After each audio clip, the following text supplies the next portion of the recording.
We are back inside Trask Coliseum. Final score in this one is William and Mary 68, UNCW 50, joined by head coach Erin Dickerson Davis now.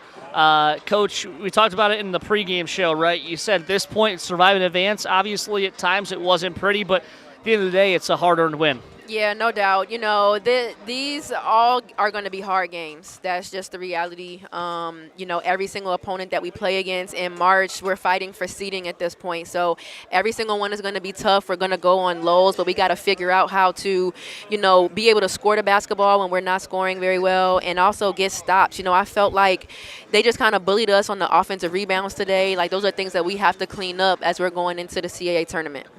You know, we talked about balance as well in the pregame show. Some balance scoring again tonight. Anahi 15, Nyla 12, KB 13, Bella 9. Just seemed as though, you know, it was a different person throughout the night for you guys scoring the basketball. Yeah, and we're going to need that late into the tournament, you know, like that's how the season is going. You know, we're not going to be able just to rely on one or two scorers if we're going to beat these teams. We have Charleston coming up, who is a very, very good team.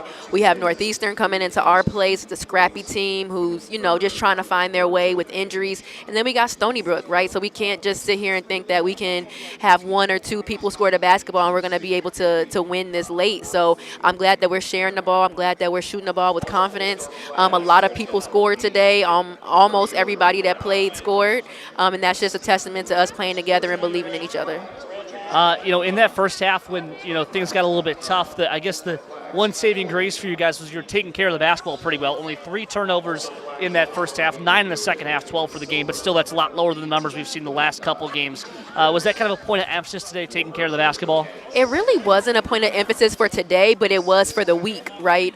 We knew that Charleston was going to be pressing us for 40 minutes when we play them on Sunday, and we knew that UNC Wilmington, they also press. So we just worked on our press break. We talked about taking care of the ball for the weekend, not so much just for this game in particular. So I'm glad that kind of translated. We did get sloppy a little bit toward the end of the game, but that's just our growing pains, us trying to figure things out. But hopefully we can kind of take care of the ball when we go into this Charleston game. I just want to, for a quick second, take a look at UNCW. You know, they have 2 really solid young players in Taylor Henderson and Kyla Silver, who had 18, and Henderson with 13 tonight. Just talk about, you know, what you saw from them and how they're kind of tough to game plan for. Yeah, I mean, they were so aggressive. They were bullying us to the basket. We knew that they would be looking to drive, but it didn't matter. They have such great body control, and they were confident. They knew that they were scoring the ball down there, and they just kept going at us. I do think that we could have adjusted a little bit better. We kept going underneath screens, and they had hit a couple of jump shots out there. But that's just us going back to the drawing boards and being able to adjust if we see them again in the tournament. So big one on Sunday against Charleston.